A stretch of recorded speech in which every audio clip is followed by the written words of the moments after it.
back, everybody. I already see the live chat streaming, live chat filling. What's up, Ascenzo, Foster and Gallardo, Lion Harris, Kuchagra, Mikey Foden, Greymax. What's up, everybody? Hope you all had a good time. Rob Pollard, Israel Carter, Ben Singh, Gerard Francis. Yo, yo, yo. Welcome back. I missed everybody. Ah, Yeah, we actually Truly had a did. pretty good time in the last few weeks. because I wasn't there. How did we? Is that what you're saying? No, last week it was just me because you were both gone, and the week before that it was with us Jay. Yeah, we Right? went viral again. Ooh. Oh, you did? Well, 70,000 views on Instagram. Yeah, and one of the TikTok's clips- also pretty good, I think. I missed Jay, that. Ralph, you won't believe this, but Jay actually had a tip that went viral. A good tip, or was Pretty it It good was a tip. good made tip, but fun also of? like Oh. half stolen from someone I know here at the studio and half stolen from the whole 30-minute a Challenge. day project challenge. So Yeah. but that's Yeah. the best artist steal, right? Something like that is what they say. Steal like so- an artist. Yeah. Yeah, well, you did that right. Anyway, No, but a lot of comments and a lot of people that actually are gonna try it out, and that's Yeah. well, that's what do is we they put love. timers of 30 minutes, put an idea in, and then go to the next idea. That one, yes. But it's nice if we can bring you something in this podcast that you're like, hey, you can implement in your own life. That's the biggest compliment we can. true. we can And get. we actually have an episode filled with those knowledge bombs. So stay tuned, everybody. Ooh. More viral clips coming in. Jopke is ready to go. I was waiting for Skrillex and Fred again to respond. Like, Yeah. I don't do that. What the fuck Yeah. are you talking I wanted to ask, like, somebody replied, like a producer who worked with a lot of rappers, and I was like, oh, here we go. This is someone who worked with Skrillex or whatever. I was like, yep, here we go again. They're But not rappers, you know? no, but he had like a long list of people he worked with, and it kind of felt like they belonged to that list, but he kind of let it go. So yeah. Well, the thing about the internet is you can just claim something like that, and no one will fact check. True. No one even everybody will just assume that's true. And Yeah, there's Okay. no need Let's to. try it out. Yeah. So How did you- Tiesto, what he does every morning, The morning routine of Chesto. yeah, you can just say that, and people will Yeah. believe it if it's like it's super funny how This that is works. how actually. Chesto became successful. He wakes up every morning, takes 3 grams of caffeine. Yeah, That's about it. Does 25 exactly. push-ups. Yeah. That's Yeah. about True it. story. Yeah, true story. Anyway, going back in time, Ralph, because it's been a while. How was Tomorrowland? Oh wait, I had to. There was Already a phrase feels that, like that- a previous life. Oh, here we go. You just played on Tomorrowland main stage. How many times have you played there, and how did you get there? Who played Tomorrowland main stage? You. Well, Marlon. But You mean in 2024? you played the main stage, right, this year? No. Oh, No, when it burned down, Bassjackers was like, hell no, man. Hell no, Hell not me. No, we played the Great Library 2 times, Oh, which looked like is a main stage. they renewed the stage this year, and it looked like Looked big. amazing. The speakers were built into the stage. Is that what they always do? Because you don't see any. To be honest, I rows have of no speakers. clue. I'm always amazed about Yeah. how good the sound is, like everywhere. Like they have like these invisible speakers. They're genius. But Yeah. no, we didn't play the main stage. Well, how was But we the went library there, stage? and then? we Let- went let- on foot. Let me rephrase. You just played the library stage on Tomorrowland. How many times have you played there, and how did you get there? I think we already played Tomorrowland. Let's do it like that. We like 10 times already. 10, Yeah, maybe. Yeah. dude. Yeah, 10 years, maybe. And like No, a no, different no. They stage went each away year. for maybe 7 or 8 years because they were quite unlucky with COVID. They had to cancel, I think, 3 editions or maybe 2. I'm not sure, but they had rough times. How do you get there? Make sure you do something right, basically, and What is doing something right? work hard, make music people are waiting for, people that they want to hear. Not per se good music. I mean, I'm not going to say our music is good, but there are people that want to hear it. and just try to build a name for yourself, and that you will have an added value by being on that stage. People are hyped to see you and deliver a good set. I think the first time we played there, maybe we weren't. You know, I think our music was on Tomorrowland before we were. A lot of the DJs there supported our music, and I think that actually brought our name to Tomorrowland and made them consider to actually then book us. And so, Yeah, because last time Jay and I talked about it as well, and we kind of came to the conclusion it's either network or it's like the fact that you're just hype, as in that you're doing great. It's one of those two, yeah, right? Yeah, and a yeah, definitely. combination. Yeah, the network can help. I mean, there's people hosting stages. If you know them well or do something on their label, it's a label night maybe, or a label stage, and then you can get booked on Tomorrowland. Yeah, people just might be in favor for you. I mean, there are always slots that can be filled in by anyone, either with a high profile or really low profiles. You see them also even on the main stage, and Yeah. they just get a chance, and it's a I do chance to prove yourself. And I do think there's a quality threshold. So you need to have some kind of quality or skill as a DJ performer, I guess. And then you need that kind of connection, but you don't necessarily need the huge following. So yeah, No, I that think gives hope. also Tomorrowland is pretty bold in making their choices for even the main stage in how they program it. That people, or also artists that don't have the big following, they can open up there. You see it quite a lot, and they just give you a chance because the booker might just like what you do, even though if you don't have like a million monthly listeners on Spotify or whatever metric you want to throw in there. And do you feel like that has changed over time? Because to me, that really hasn't, right? It's still the same, still rules, still the same rules. In the end, if you don't want to be dependent on too much randomness or choice or whatever, it's better that you just work on being an artist with a profile that you cannot go around, and Yeah. that's always the better choice.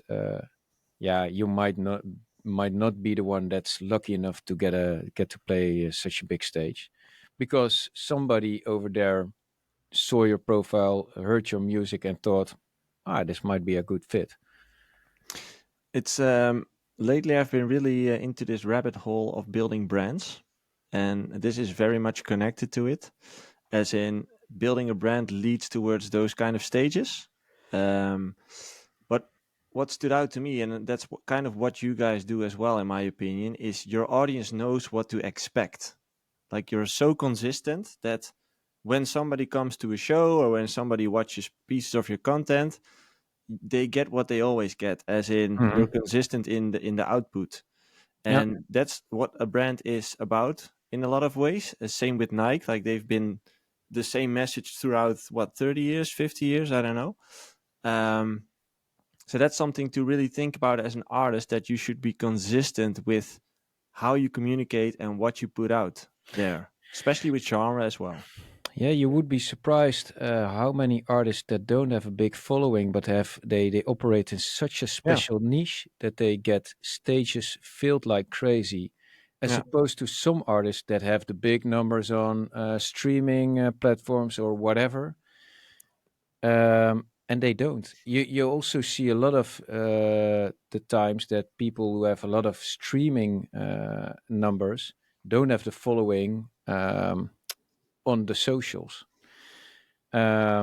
just because they don't operate in such a special niche. Sometimes they also make music that's more relatable for people on streaming platforms. It's usually like a little bit slow house, and then they're gonna play different stuff than they actually make because it's so mellow it doesn't work for the stages they're programmed in. Mm-hmm. And also that gives kind of a diffuse image of what you are as an artist. And yeah, people just be like, okay, Yeah. there's no clarity here. Why should I go to a stage where you're playing? Yeah. What And what, yeah, it's just better if that's really a clear image. what you said is really right, and that's what you start seeing more and more, in my opinion. That artists who don't necessarily have a big audience, but a very like pure audience, like that are very connected to the brand, like smaller numbers but more powerful numbers. That's really starting to happen more and more, I would Yeah, say. but they will in time grow out to be the ones with the big Sure. numbers as well. Yeah. Yeah, and So yeah, it's also good to realize it's a difficult stage to be in if you're at that level, because Mhm. like you don't get the headline slots, you get like the smaller stages, the earlier hours, and you do need to adjust your set a little bit sometimes, maybe because you're not known.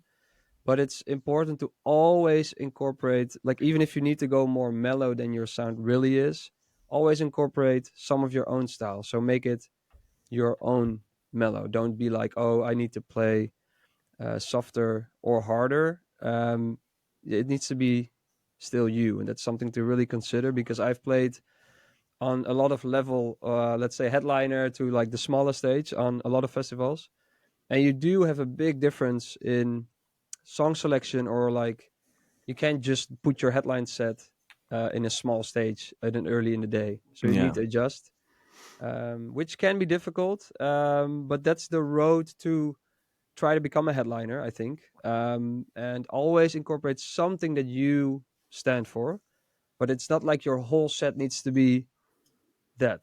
If I don't know if I make myself clear, but not Yeah. at all, man. I'm totally let's lost. say, you make Afro House, you're beginning Afro House, and you're booked by a club that in a time where it's like it's not really opening, so you need to get people a little bit going. You can't just play like really mellow if you're not the big name, if that makes sense. So you need to adjust. You need to adjust if you're not that big yet, but always incorporate some of your own elements in there. But don't Mhm. play a full Afro House set with no one dancing, because then you won't get asked back. Yeah. That's what I'm trying to Here's say, I here's guess. something related to that. Let's say you're a music producer and you already have released tracks and you already started posting content. How do you get those first shows? Because you're talking about headlining and about like those shows in between. But how do you get those first shows from releasing music and content, in your opinion? That's the grind, man. Start following Locally, the man. right people, talk to them, ask for shit. You start at the bottom and yeah, try every angle. What We does that actually mean? started by throwing our own parties in Tilburg. You might remember, The Kelder and Club. yeah, and yeah, that's also an angle. There are so many ways to roam. At some point, you bound to have you have to be lucky. Also, I mean, you can do everything right, and it will just blow up all in your face. But yeah, you got to start somewhere. If there's nobody around that throws a party where you can play, you should throw that party yourself. Yeah. Just be bold, and you're gonna have a lot of failures.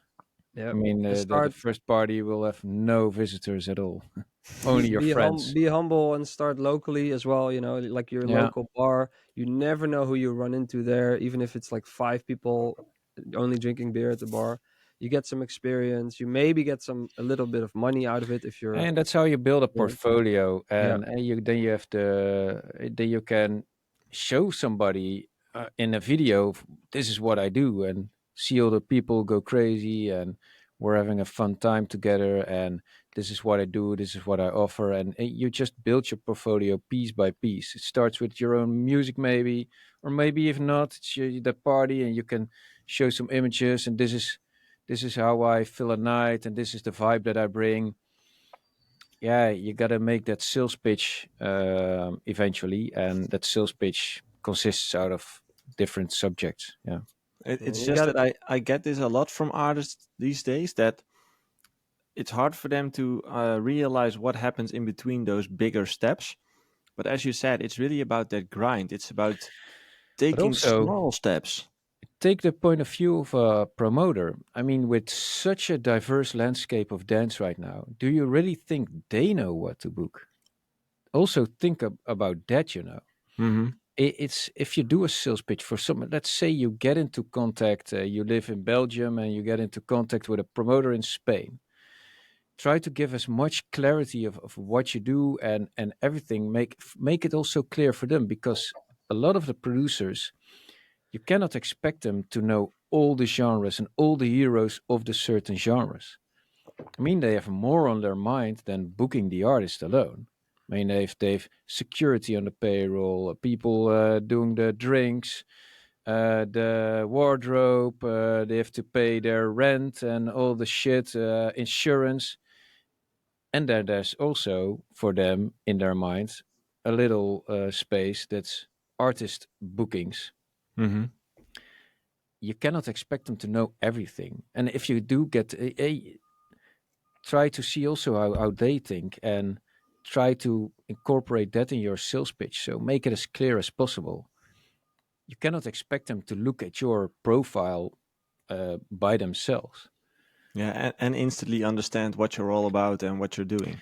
Hey, even for us, I mean, we're getting booked by people, and sometimes they book us because they know us from before times.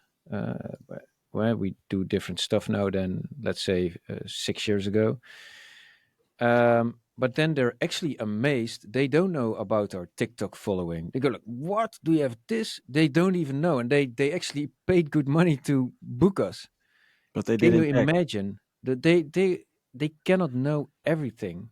Of course, they see the big ones. Everybody sees the big ones, but the lower you go, they won't Yeah. see it. So then Ralph's on the phone, like to his agent, "Hey, why aren't we getting paid more for that Oh, show?" but we How work did on they the not sales know? pitch. No, but we work on the sales pitch. I mean, it's not the booker's responsibility alone. I mean, we deliver the goods. We deliver them That's the sales pitch. that's something to think of as well. I think that's a good comment.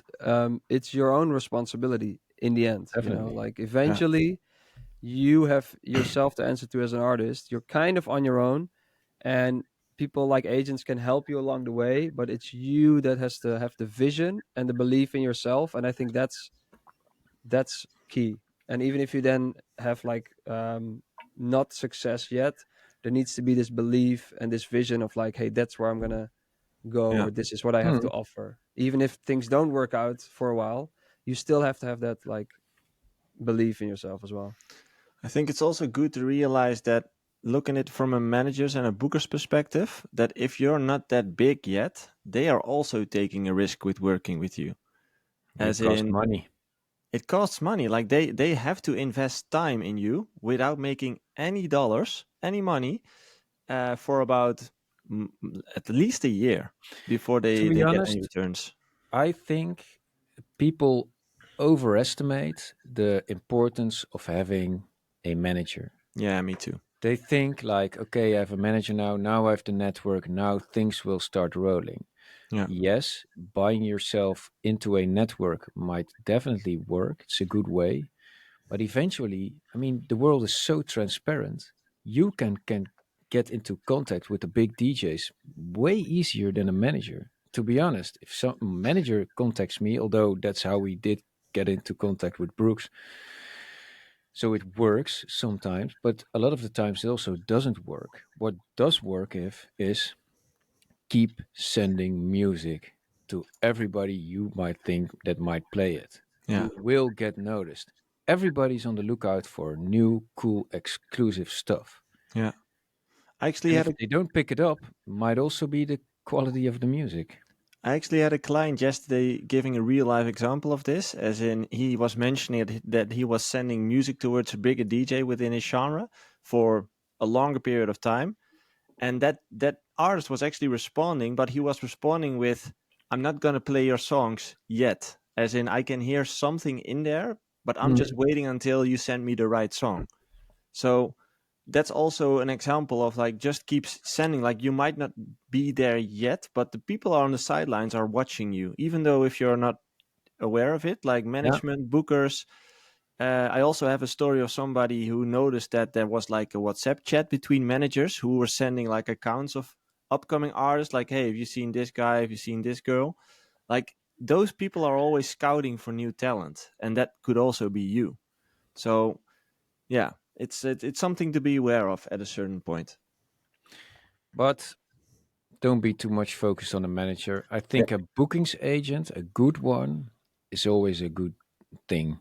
Yeah, but that's also you're 100% true. But what I hear a lot as well, it's the chicken and the egg story. Like, a lot of people want a booking Yeah. agent, but a booking agent only becomes makes sense to get a booking agent when you already have gigs, because otherwise there's no money being made. Like, it's nothing to work with. So it's the chicken and the egg story, right? It all starts with building your own career until a certain point, where you have to get help from other parties that kind of amplify your career instead of build it Yeah, necessarily. definitely. They Yeah. just amplify it. True. Focus on actually your agree. craft, man. On your craft. Become the best at what you're good at. You know. No, I think that's not per se because I was never going to be better than let's say Avicii. No way. I know that. What a humble Like a answer. lot of footballers know they will never get better than Messi. Come And on. they will, and they won't. The ones that think that No, they but will they never. do something that still brings a value for somebody. They're not irrelevant because they're Messi, not as good as Messi. People said to Messi, "You're never going to be better than." You know, it's like you Yeah, need but to. but You need to have this just belief, know. which you can't fake, but you need to be realistic. But that's why the belief, you really need to believe what you can achieve. If No, you but don't, then don't if I say I can be better than Avicii, do I really believe that? That's what you should ask yourself. if you do, you are cuckoo. And Yeah, but it's No, also but it's like it's also like we talk about that a healthy dose of ignorance helps with getting better. You know, like Definitely. if you really think like, hey, I can become better than Avicii or whatever, that actually might be of a benefit because you actually believe that you can become better. Yeah, So you're gonna could help. try, but in the end, it's fuck, man. I wanted to say something, and it wasn't about Avicii. Was it a knowledge bomb we just you made? said something about you know you're never going to be better than. No, oh no, it's a disciplinary thing. Being an artist, you have to Mhm. be pretty decent in a lot of respects. Yeah. You gotta know that at some point you will have to sell yourself. But imagine you going in an interview for a job.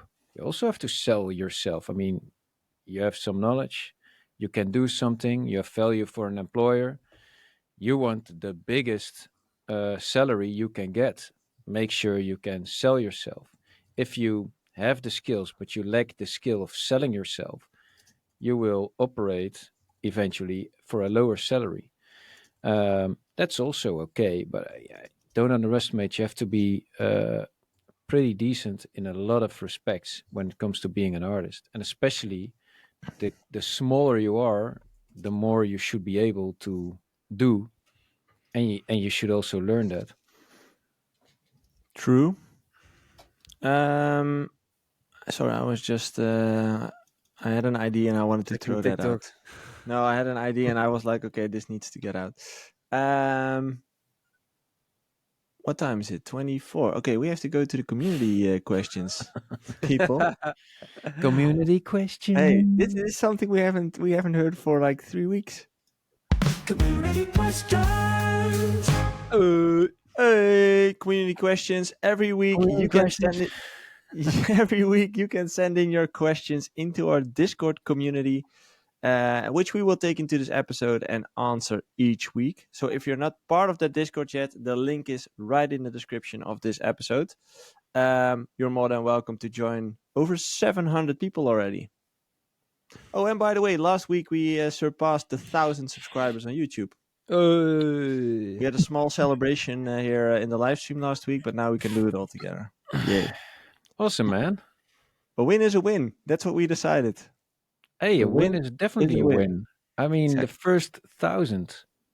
That's That's pretty one big. of the biggest, the hardest milestones, right? and then 100,000, and then 1,000,000, and then it goes quick. And a gazillion. Yeah, and And then then it just goes things quick. fly off. The whole world will be listening to artist coaching. But just Exactly. imagine 1,000 people. No, they're not listening at the same time. But just imagine 1,000 people in a hall, and we're talking to them like, "Hi," and Yeah, like that's also insane. with Like, it's you "Hi." can't imagine like, "Hi." Hi.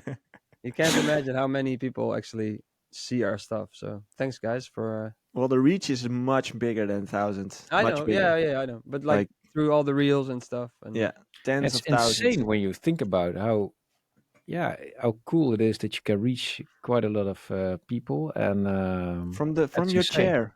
From your from chair. your from relaxing your chair. yeah, it's a relaxing chair here. Yeah, exactly. Okay. Hey. Anyway, guys, the questions, the community questions. Community questions. Run. Hey, quick break. If you're an artist who's serious about growing his career, but you feel stuck and you don't know what to do, you feel overwhelmed, that's exactly what we help you with at Artist Coaching. At Artist Coaching, we offer one-on-one personal coaching for DJs and music producers who want to turn their passion into a sustainable career. Whether you're struggling with finishing your music, building your brand, or just figuring out how to stand out, we've been there and we can help. If that sounds like you, head over to artistcoaching.nl and book your free intake call so we can check where you're at in your career and see if we can help you. All right, back to the episode. Run the jingle again. Run it. Okay, let's just go again. Community questions.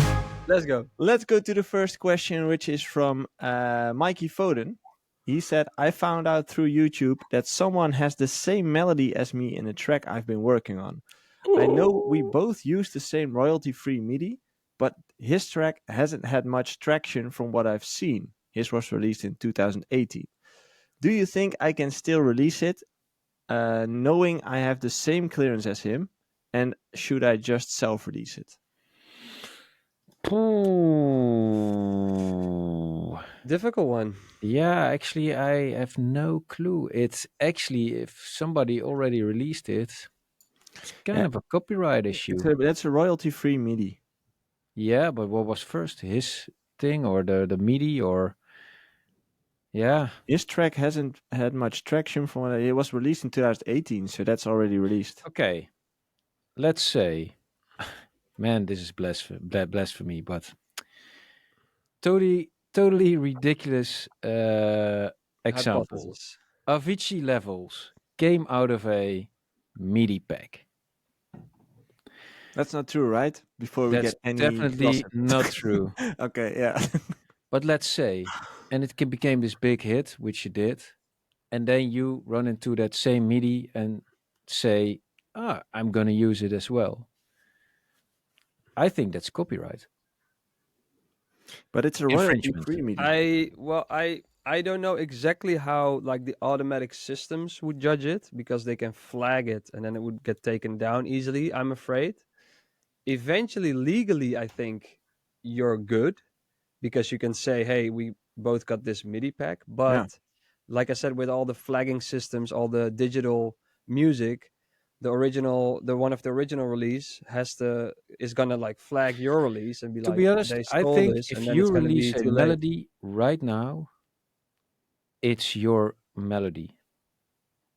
And if somebody else then does the exact same melody, it's copyright infringement. Yeah, but it's because of a free Yeah. MIDI But pack. it's regardless of where you get it from. No, that's not true. What if you played the same melody, but it's also in a MIDI pack that was released before you thought of it? What? That's just, let's say Yeah, but then it comes Hardway after, right? releases Electric Elephants. Mhm. Then there's a year before Electric Elephants came out, that exactly same melody already was in a MIDI pack, but you didn't get it from there. Then some guy or girl comes in 2000, a year after your release, and says, yeah, well, I have this MIDI from the MIDI pack and it's royalty free and I released it. That's copyright infringement of your track, Electric Elephant. No, not true. Not true. Because it's I'm not about sure. who wrote the melody. That's what it's about. Like I said, probably the label will take it down. But you the wrote new the version. melody. you wrote the melody because you didn't get it but from the sample pack. that's the thing. That's the thing with copyright, with writing the music. The one who registers it first Yeah, but the owns it, regardless of who actually wrote it. the So, royalty-free MIDI isn't registered. It's well, just you made. can prove like, hey, this was there in that free pack. So eventually in court, if it comes to that, you They can were say, first. we got it from there. So Yeah. it's Yeah, not but you already. infringement. Okay, let's differ. My advice is, don't release it. It's copyright infringement. Yeah, but aside from the copyright infringement, you could ask yourself, is it fun or is it nice to have the same melody as other songs? Like aside from the That's whole legal. also that's Man, that's also dude, a good there's one. a whole cover that's business boring. going on. So Yeah, yes, exactly. it Like can this be is beneficial. happening all the time, but But that's it's what you could ask boring. yourself. My suggestion would be, if it's not a big hit that you want to do a remake of, don't use MIDI packs. Make your own melodies. That's Yeah, what that's my definitely advice one would be. tip. Yeah, But for you can use MIDI packs for Le- beats or something, but I think we all agree legally this is a difficult one. It's So, not difficult. It's copyright infringement. we have to Ralph contact a knows, lawyer guys. about Ralph this. is a lawyer, so Let's No, ask no, Chat. no. But Let's we've ask been Chat. in copyright infringement. Yeah. Let's ask Chat. He probably knows. Question from Jaco. I'm thinking of perhaps trying to stream on YouTube with a YouTube channel while producing. Could there be any benefits for this, as in gaining fans or something? do it. I Do get it, and Yeah. you'll find out. Do it. I can promise you this will benefit you as long as you're consistent and Yep. do this for a long period of time. Yep. Because Give yourself at least half a year. Do it. Say I'm going to Longer. do it every week. Yeah, but longer. do it. Choose a period that suits you and stick to it. And then at the end of that period, say, Yeah. what are the benefits and can I continue this? What I would give as a tip is try to implement it into your weekly schedule so Yeah. that you're able to do it sustainably. As in, let's say every Monday evening, you just know that you're free, that you have time to do this. And it probably isn't looking like that's going to change in the next few months. Then Monday evening is your slot to do this every week, because you have to do it consistent. So make sure it's a recurring thing in your calendar every week. But Otherwise, also- you're going to mess up. Also, just do it. Yeah. Don't care. You can strive for consistency, but even if you can't, just do it. This is my approach to the gym. Since I have kids, I don't have a set schedule I can stick to. So I go whenever I can.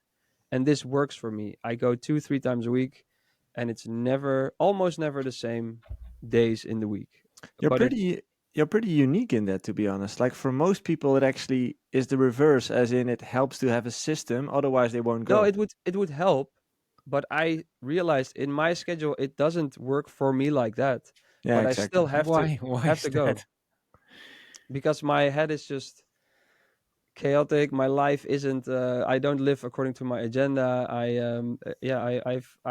I'm very happy with my system, but I haven't really described it yet. I will, and I will write a book about it.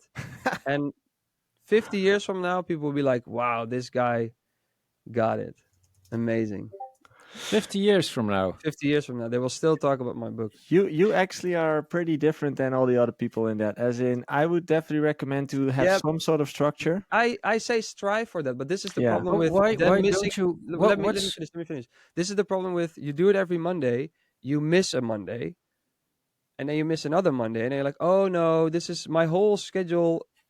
Don't stick too hard. Yeah, but to that's the whole point. to You the don't system. miss that Monday. That's discipline. But sometimes you will. Sometimes something will happen in life you can't Sure, but foresee, like and that, you're gonna your look whole at this schedule. this podcast is the example. You can't always stick to your exact plans in No, in but your it's whole like life. it's what I like to call the 80-20 rule, as in 80% of the time you manage to make it on that Monday evening and you will be streaming and your audience knows that you will be there, and 20% life happens or you get sick or you whatever happens. But that's where people fail. That's where diets fail, because it's like that 20% where you do stuff all the food in yourself. You go to the McDonald's. I went to McDonald's today actually, but that's where it goes wrong. Yeah, but know you what I can't mean? strive. You can't strive for 100% because that's perfectionism. And No, but then this is what I mean. From that 20%, that's where usually people fall off their whole system they built. And if one thing fails in their whole exact system where they have to do everything Dude, you have exactly the same. such a negative view, man. No, it's I not honestly, negative view. It's just how people work. It's how I couldn't people. have a more contrary opinion than what you I have. say As in, strive for that. What you're saying, I'm just saying you have to accept that you can't always do that. I think we're kind of saying That's the right. same What thing. makes it so in your life that you cannot have a regular schedule? I don't want to. Oh, Okay, that's a decision. that's Yeah. so That's a it's decision. actually a deliberate choice. Yes. Yeah, for sure. But what I'm saying is strive for that consistency. But it's where if you have such a strict schedule and things go wrong, things don't go towards that schedule, it can become overwhelming and like you can fall into the Okay, bad let me explain how process or this. whatever. Let me explain what I know from this and what seems to work for people. Having a system, so having a clear structure every week, that sets priority to work on the things you want to work on. So for most people, that's work, that's working out, that's spending time with family or friends, all these important things. That's what you roughly put into your calendar.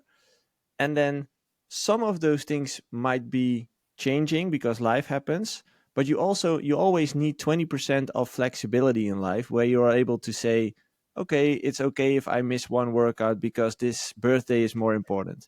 Yes. Or Yes, but the birthdays will ramp up no, and you will that's a miss decision more because workouts and next more week, workouts. no, Yeah, but because that's next week you just will go saying. into the same structure and say, okay, now I'm back again. Last week was a holiday or whatever, a celebration, but this week I will be consciously deciding that whatever comes in, I will be spending time in the studio or I will be spending time in the gym. It's always a matter of making decisions and prioritizing. Mhm. And that doesn't mean you can only live to that structure. You have to be flexible because That's sometimes things happen. But that structure is the backbone of your success. That's I'm what I not truly believe. disagreeing with that. I'm not disagreeing with that. Okay, then Just we're saying saying the same if thing. it comes because I say strive for that, but be aware of that very much that it sometimes doesn't go according to your plan. And the thing Sure. with especially with the diets, that's where you see a lot of people like, yeah, but this guy's birthday. Oh yeah, but it's this holiday. Oh yeah, but it's and then if you see how many things interrupt that diet, and I see it happen. I see it happen around me with people who try to diet really like go for it instead of overall you need to really be like steady. You know, it's Yeah, like but that's the structure that I'm talking about. That's the steadiness. yeah, it's the striving for that, but just it's yeah. I don't think we're disagreeing on this. I don't think we're disagreeing. I think Okay. we're kind of saying the same. We're but saying the same thing in different words then. Okay. but the most important thing is do it. Start streaming. Definitely. Because that 100% that agree. structure is part of trying to be a perfectionist with it.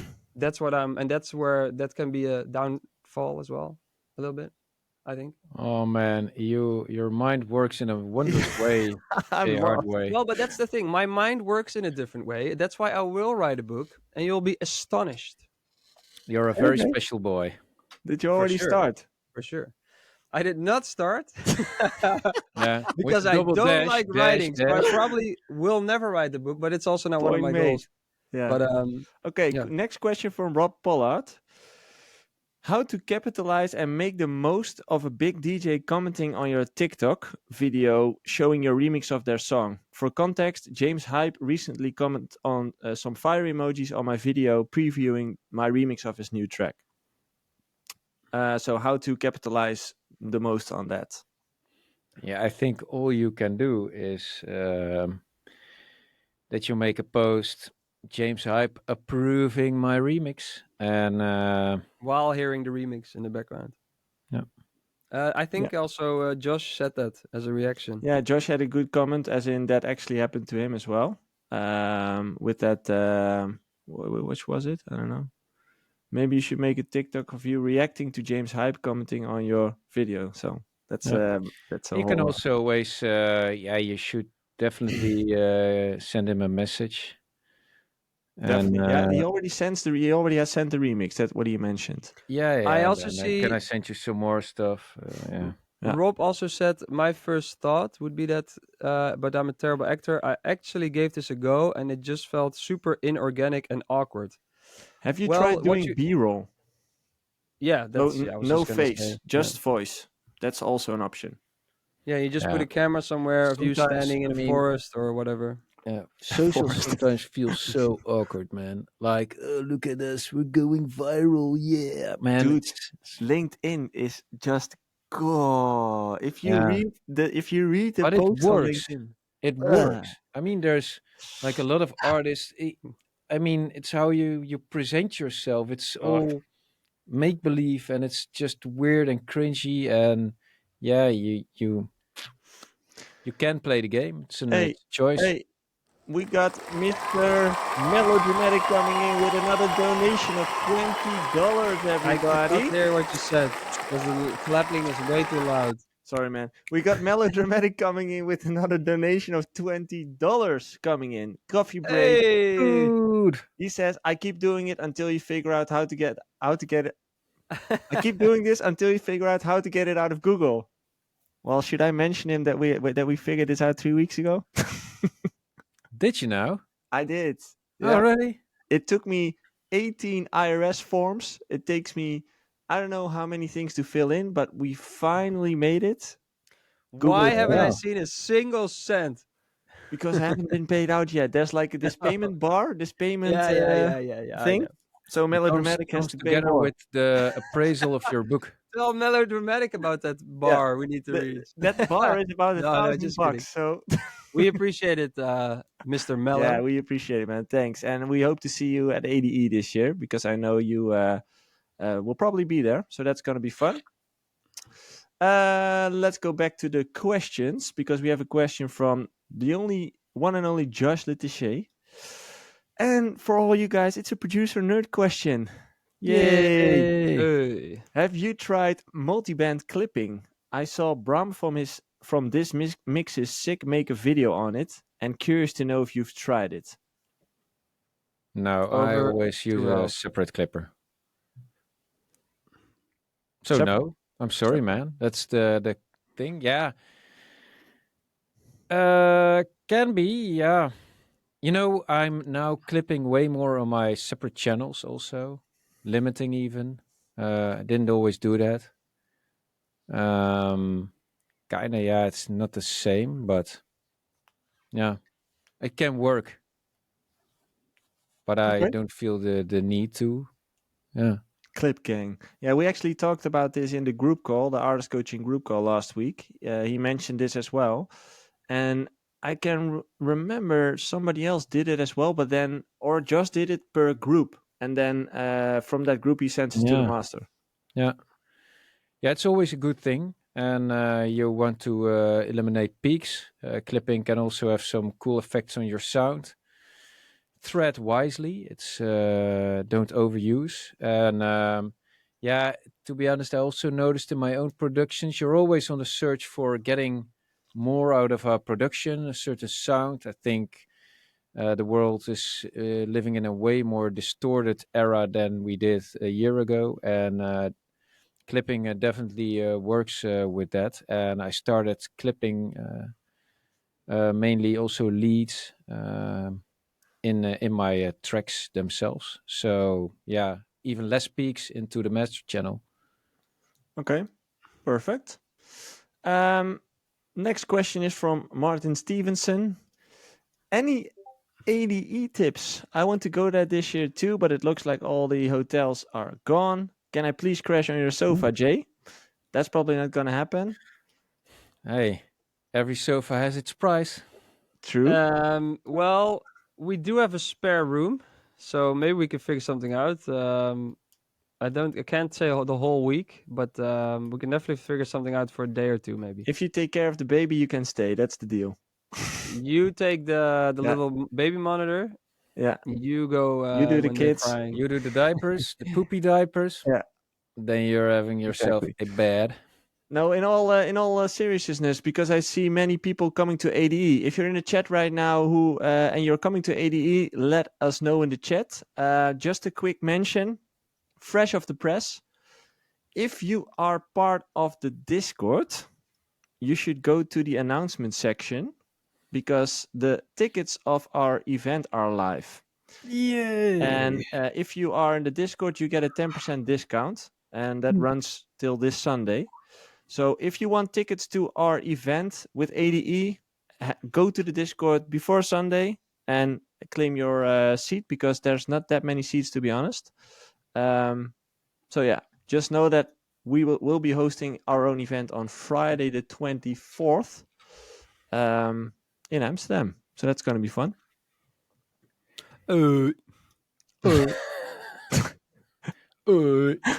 We should clip all those stupid things. Yeah. Fuck the Midnight suits. Search. Next question from Midnight Search. How much acoustically treated is your studio? A lot. On the scale of acoustics, I'd say about 570.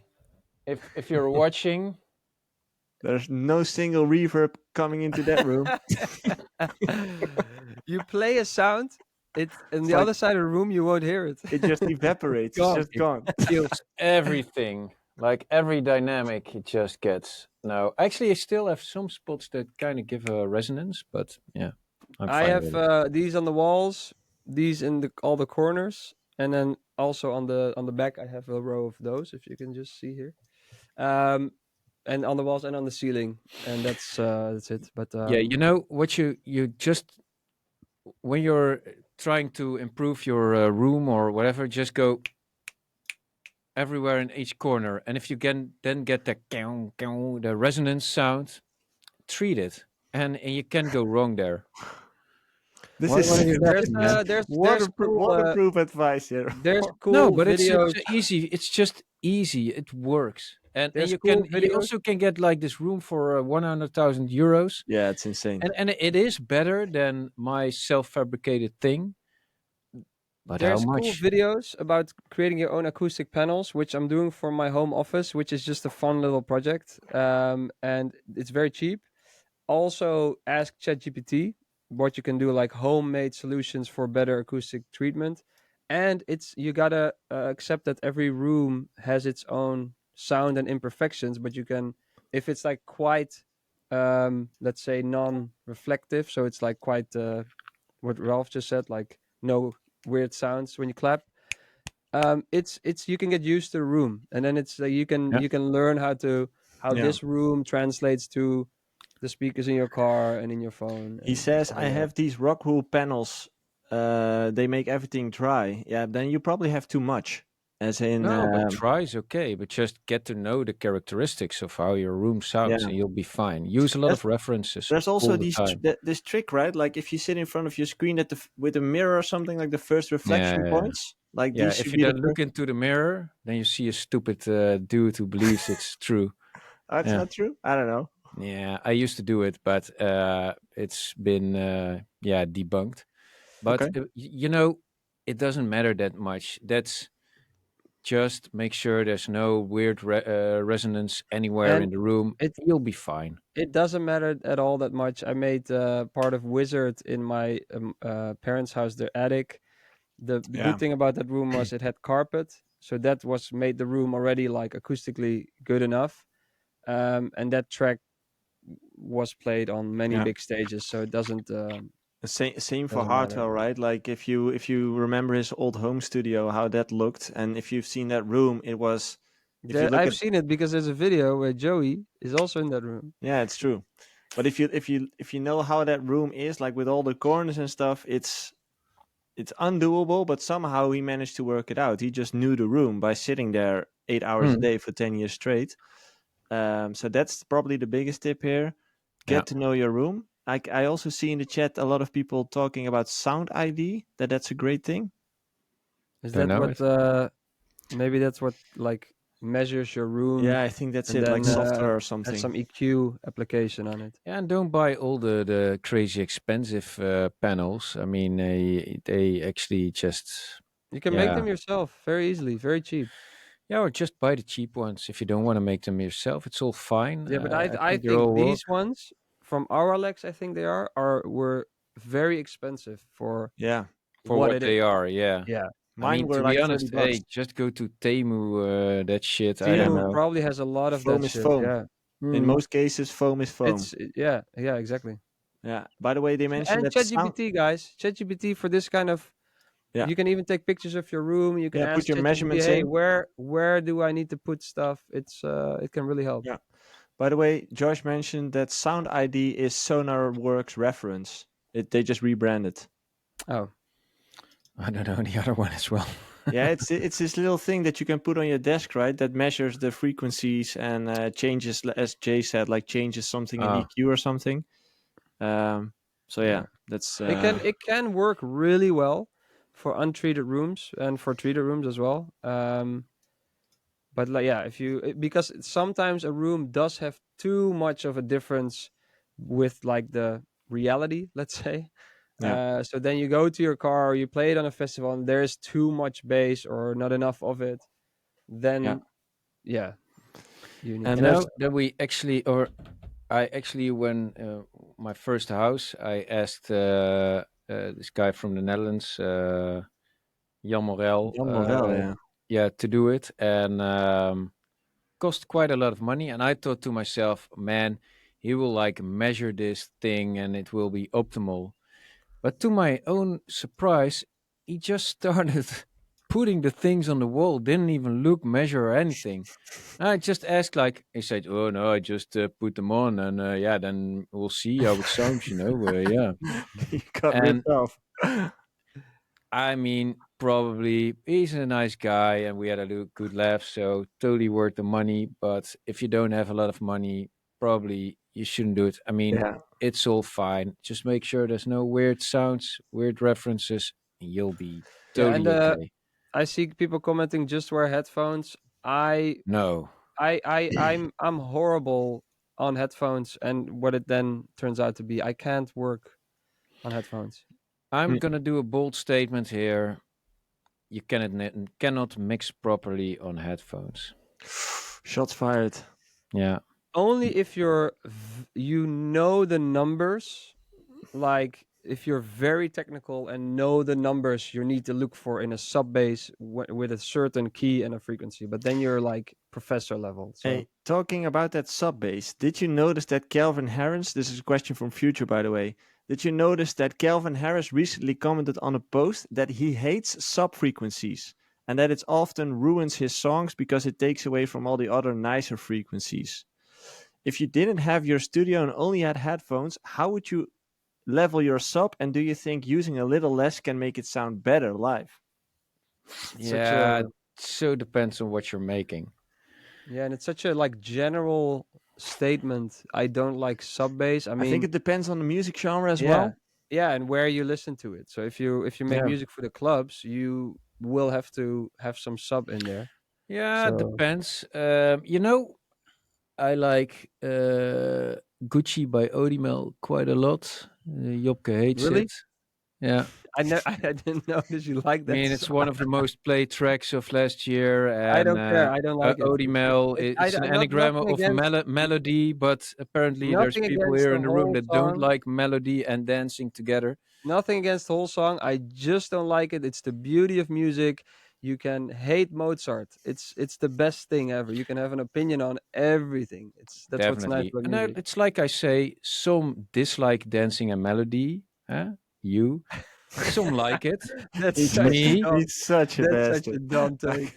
No, it's okay. I'm totally agreeing with you, Jopke. You don't have to say anything anymore. And but it doesn't have a lot of sub. And it's for me always a little bit Sup, amazing how man? it sounds. Sup? Sup, man? Mikey Foden says that he's clipping "You Can Hate Mozart." You can. Hey, Yeah, you can. newsflash, you can. It is, yeah. You don't have to like it. Anyway, I do think that the whole sub bass thing has a lot to do with the genre, as in Calvin Harris tends to make more music focused on radio and on streaming, and then the sub might be less important. But I do agree personally that if you make club music, sub is kind of essential. So yeah, there's no rules. That I agree to as well. There's no rules, but yeah, a little bit of sub doesn't kill nobody. We say, huh? Sup, Huh? man? Huh? Huh? Sub, Huh? man. I mean, you can do without sub. I mean, Yeah, you can. the kick is not dependent You don't on need the a sub. kick. There's this You track don't need a called kick. it's a pretty old track called Roar. I can't remember the artist actually. There's no kick in it. Charlotte Like de it. Witte. No, I don't think Oh, it's Charlotte she has a Witt. roar that has a kick. Katy Perry. No, no. I have to look it up. But there's no kick in it. It's amazing, but there's no kick. Anyway, Nou, vind ik niet kicken. okay. Last minutes of the podcast. Okay, yeah, we're done. Yeah. Cool. Last question from Midnight Search. Live stream on Twitch. The DJ said is a good idea. I think live streaming, in essence, is a good idea. DJ said could work as well. Just know that technically, with all the licenses and stuff, that might be terrible. So if you play only your own stuff, that might work. But if you start playing other people's music, I'm not sure if that always works. But Where? live streaming in general is one of the things you should be focusing on in the next few months, at least, in my opinion. Those were the questions. Oh. Did we miss anything? Oh wait, we have a clip of the week left. Shall we do it? Hey! quickly? Yeah, do it Yeah, quickly. shall we do it? Go. Okay, wait.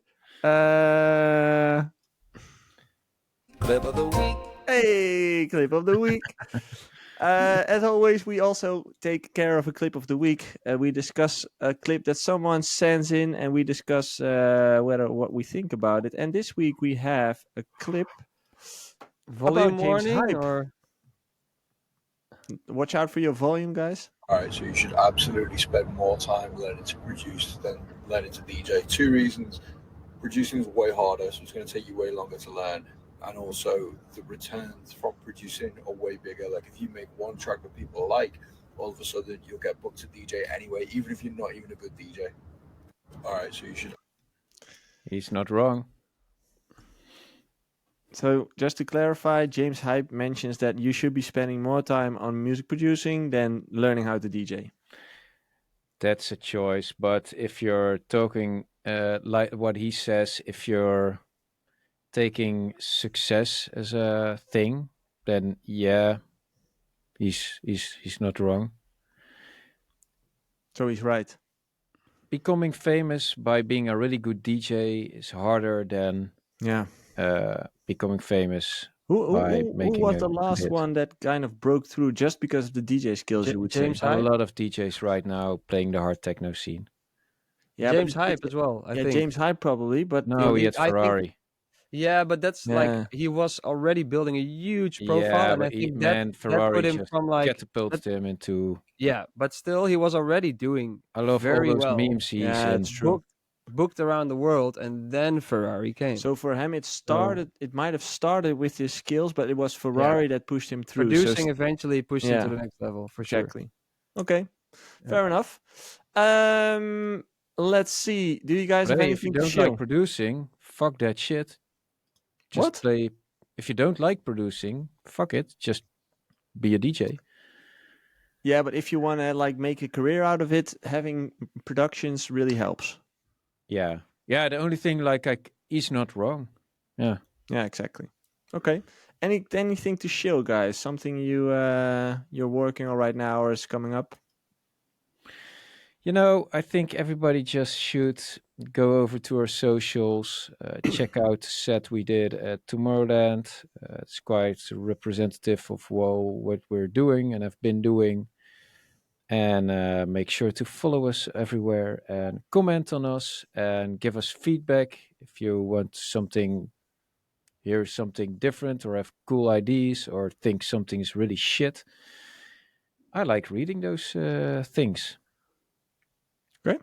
And I think we're a cool community and we should just comment on each other and talk about dance music as a whole. Peace, love, unity, and respect, Jopke. I saw the sign. Yeah.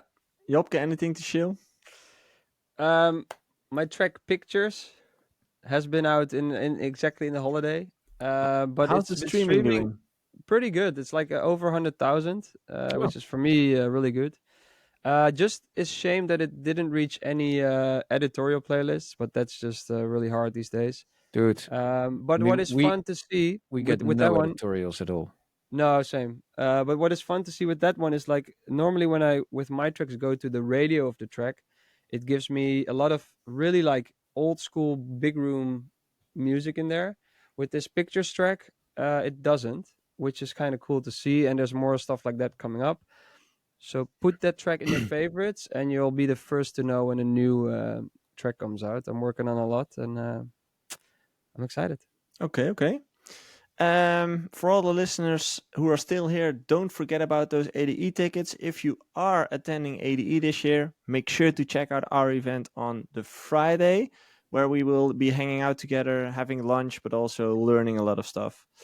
So grab your 10% discount in the Discord right now, if you're not in there yet. Don't forget to like and subscribe to our channels, because we're over 1,000. We're big now. So join us. Follow, rate, review, do whatever you want. Whatever helps us, we appreciate you all. And also don't forget to check out artistcoaching.nl for all the coaching programs.